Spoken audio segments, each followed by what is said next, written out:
So আপনারা হয়তোবা খেয়াল করছেন লাস্ট কয়েকদিন ধরে বিটকয়েনের প্রাইস কিন্তু একটা জায়গার মধ্যে স্টেবল হয়ে গেছে, অর্থাৎ পুরো ক্রিপ্টো মার্কেট হঠাৎ করেই একটা সার্কেলের মধ্যে কেমন যেন আটকাই গেছে। মানে এই জিনিসটা এমন হয়েছে, বিটকয়েনের প্রাইস যখন ড্রপ করে স্টার্ট করে তখন কোনো কিছুই মানে না, আবার যখন পাম্প করে তখন কিপটামি করে করে পাম্প করে 10%, 20%, আবার যখন একটা জায়গার মধ্যে আটকে যায় তখন এরকম একটা অবস্থা হয় যে এটা বিটকয়েন নাকি স্টেবল কয়েন এই জিনিসটা বুঝাই কিন্তু টাফ। কারণ আমরা কিন্তু কিছুদিন আগেই দেখছি বিটকয়েনের প্রাইস $74,000 পর্যন্ত ড্রপ করছিল, সেখানে লাস্ট কয়েকদিন ধরে বিটকয়েনের প্রাইসের মধ্যে মুভমেন্টই নেই। $84,000 নিচে নামতেছে, আবার $85,000 উপরে উঠতেছে। সো আজকের ভিডিওতে বেসিক্যালি আমি এই জিনিসগুলো নিয়ে আলোচনা করব যে বিটকয়েনের প্রাইস এখান থেকে কোন দিকে যাইতে পারে, অথবা এতদিন ধরে আমরা যে ডাউন মার্কেটটা দেখছি এই ডাউন মার্কেটটাকে শেষ হওয়ার পথে কিনা। সো অবশ্যই পুরো ভিডিওটা একটু মনোযোগ সহকারে দেখবেন, তাহলে আশা করতেছি বর্তমানে মার্কেটের সেন্টিমেন্ট সম্পর্কে অনেকগুলো ইনফরমেশন পেয়ে যাবেন।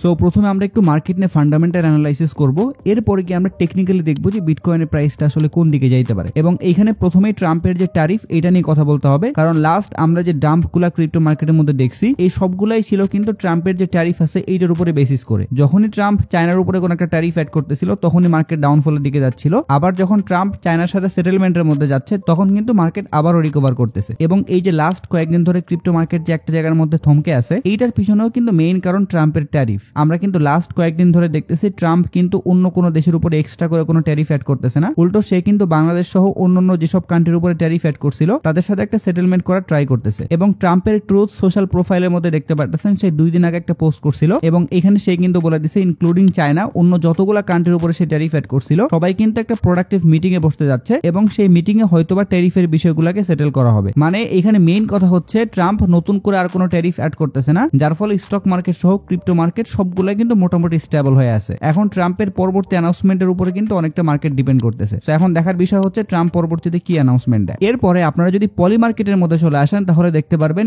এখানে একটা ভোট ওপেন করে দেওয়া হয়েছে এবং এই ভোটের টপিক হইতেছে ডোনাল্ড ট্রাম্প কি পাওয়েলকে তার পজিশন থেকে রিমুভ করবে কিনা। আপনারা এটা সবাই জানেন, পাওয়েল যখন কোন একটা স্টেটমেন্ট দেয় সেটা ইউএস ডলার নিয়ে হোক অথবা বিটকয়েন নিয়ে হোক ওইটার খুব বাজে ইম্প্যাক্ট কিন্তু আমরা মার্কেটের মধ্যে পড়তে দেখি, আর ওই সময়টাতে কিন্তু মার্কেটের মধ্যে প্রচুর ভলাটিলিটি থাকে। সো রিসেন্টলি কিন্তু ডোনাল্ড ট্রাম্প পাওয়েলের সাথে একটা প্রাইভেট মিটিং করছে এবং অনেকেই ধারণা করতেছে ডোনাল্ড ট্রাম্প হয়তো বা পাওয়েলকে তার পজিশন থেকে রিমুভ করবে। যদি সেই জিনিসটা করে তাহলে কিন্তু এটা ক্রিপ্টো মার্কেটের জন্য খুবই ভালো, কারণ আপনাদের মনে আছে কিনা জানি না এই যে ক্রিপ্টো মার্কেট এতদিন ধরে ডাউনফলের মধ্যে আছে, বাট একদম শুরুতে বিটকয়েনের প্রাইস যখন $95,000 থেকে ড্রপ করে ওই সময় কিন্তু এই পাওয়েলের একটা স্টেটমেন্টের কারণেই কিন্তু পুরো মার্কেট একদিনে হিউজ লেভেলের ক্র্যাশ করছিল। সো বুঝতে পারতেছেন তার স্টেটমেন্টগুলো কত ভয়ঙ্কর। যদিও পলি মার্কেটের মধ্যে পাওয়েলকে রিমুভ করার পার্সেন্টেজ শো করতেছে 22%। এখন দেখার বিষয় হচ্ছে ফাইনাল স্টেটমেন্টটা কি আসে। এর পাশাপাশি এটাও শোনা যাচ্ছে এর পরবর্তী অ্যানাউন্সমেন্টে ইউএস এর যে ইন্টারেস্ট রেট ওইটা হয়তো বা কাট করা হবে, আর ইন্টারেস্ট রেট যতবার কাট করা হয় তখন কিন্তু মানুষ ব্যাংক থেকে টাকাগুলা নিয়ে স্টক মার্কেট অথবা ক্রিপ্টো মার্কেটের মধ্যে ইনভেস্ট করে, তার মানে ক্রিপ্টো মার্কেটের মধ্যে ভালো একটা অ্যামাউন্ট ইনফ্লো হয়। সো নেক্সট অ্যানাউন্সমেন্টে যদি ইন্টারেস্ট রেটটা কাট করা হয় এবং পাওয়েলকে কোনো কারণে রিমুভ করা হয় তাহলে আমরা কিন্তু বিটকয়েনের প্রাইসের মধ্যে ভালো একটা স্পাইক দেখতে পারবো। এরপরে আপনারা যদি ব্ল্যাক রকের বিটকয়েন ইটিএফ এর ইনফ্লো এন্ড আউটফ্লো চার্টটা চেক করেন তাহলে এইখানে খেয়াল করে দেখতে পারবেন মার্চ মাসের 17 তারিখ থেকে তারা কিন্তু ভালো অ্যামাউন্টের বিটকয়েন বাই করা স্টার্ট করছে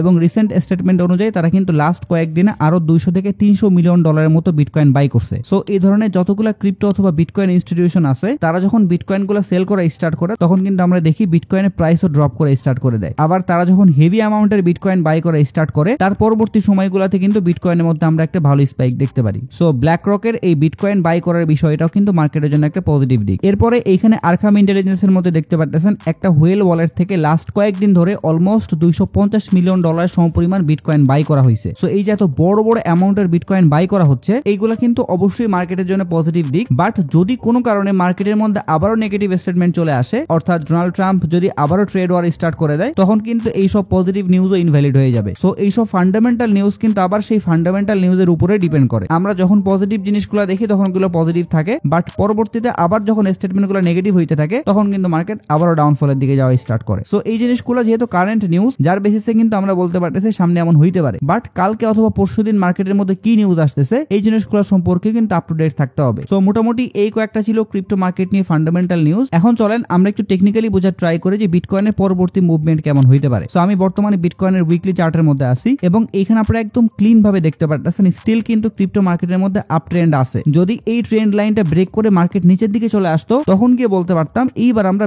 বেয়ার মার্কেটের মধ্যে ঢুকতেছি। সো এই ট্রেন্ড লাইন যেহেতু এখনো পর্যন্ত ব্রেক করে নাই, তার মানে আমরা বলতে পারি স্টিল ক্রিপ্টো মার্কেটের মধ্যে বুল রান আসবে। যদি মার্কেট এইভাবে নামতো তাহলে কিন্তু আমরা বলতাম যে ক্রিপ্টো মার্কেটের মধ্যে বিয়ার সিজন শুরু হয়ে গেছে। বাট স্টিল যেহেতু মার্কেট এইভাবেই চলতেছে, তার মানে কিন্তু এখান থেকে মার্কেটের আবার উপরের দিকে যাওয়ার চান্স আছে অনেক বেশি। আবার আমরা যদি একটু শর্ট টাইম ফ্রেমে চলে যাই, তাহলে এইখানে দেখতে পারতেছেন বিটকয়েনের প্রাইস যতবার এই লেভেল পর্যন্ত উঠছে তারপরে কিন্তু আবারও নিচের দিকে আসছে। বাট এইখানে খেয়াল করতেছেন এই লেভেলটা কিন্তু অলরেডি বিটকয়েনের প্রাইস ব্রেক করে ফেলছে এবং এই লেভেলের উপরেই কিন্তু বর্তমানে স্টেবল হয়ে আছে। এবং আপনি যদি আরো একটু শর্ট টাইম ফ্রেমের মধ্যে চলে যান তাহলে দেখতে পারবেন এই লেভেল কিন্তু অলরেডি রিটেস্ট করে ফেলছে। বাট ডেইলি টাইম ফ্রেমের মধ্যে আসলে বুঝতে পারবেন এই লেভেলটা কিন্তু এখনো পর্যন্ত রিটেস্ট করার বাকি আছে। সো মার্কেট এখন যে সিচুয়েশনের মধ্যে আছে, যদি এরকমই থাকে তাহলে আশা করতেছি বিটকয়েনের প্রাইস এখান থেকে পাম্প করে $90,000 পর্যন্ত হিট করবে। বাট যদি কোনো কারণে মার্কেটের মধ্যে এগেইন কোনো নেগেটিভ নিউজ আসে অথবা ট্রাম্প যদি আবারও ট্রেড ওয়ার স্টার্ট করে, তাহলে কিন্তু বিটকয়েনের প্রাইস এইখান থেকে আবারও ড্রপ করবে এবং ওইবার ড্রপ করার সময় কিন্তু এই লেভেলটা রিটেস্ট করতে পারে এবং রিটেস্ট করার জন্য হয়তোবা $80,000 আশেপাশে নামতে পারে এবং এখান থেকে রিটেস্ট করে যদি আবার উপরের দিকে চলে যায় তাহলে তো খুবই ভালো। বাট যদি রিটেস্ট করার সময় এই লেভেলটা ব্রেক করে নিচের দিকে চলে আসে তাহলে কিন্তু আবারও আমরা মার্কেট সেই আগের জায়গায় দেখতে পারবো। তার মানে বুঝতে পারতেছেন এখন পুরো ক্রিপ্টো মার্কেট অনেকটা ডিপেন্ড করতেছে ফান্ডামেন্টাল নিউজের উপরে। কারণ এখন মার্কেট যে অবস্থায় আছে অলরেডি কিন্তু অনেক ভালো ভালো কয়েন 70-80% পর্যন্ত ডাউনে আছে। সো এইখান থেকে যদি আরো ডাউনের দিকে যাওয়া স্টার্ট করে তাহলে তো আসলে মার্কেটের কিছুই থাকতেছে না। যার ফলে এখন যদি মার্কেটের মধ্যে ভালো ভালো কিছু পজিটিভ নিউজ চলে আসে তাহলে আশা করতেছি আমরা খুব দ্রুত একটা ভালো পাম্প দেখতে পারবো। এবং মার্কেট একটা জায়গার মধ্যে আটকে যাওয়ার পিছনে আরেকটা কারণ হইতেছে বিটকয়েনের ডোমিনেন্সও কিন্তু একটা জায়গার মধ্যে বর্তমানে স্টেবল হয়ে গেছে। যেমনটা এখানে খেয়াল করতেছে বিটকয়েনের ডোমিনেন্স কিন্তু বারবার এই লেভেলটা থেকে উপরের দিকে যাচ্ছিল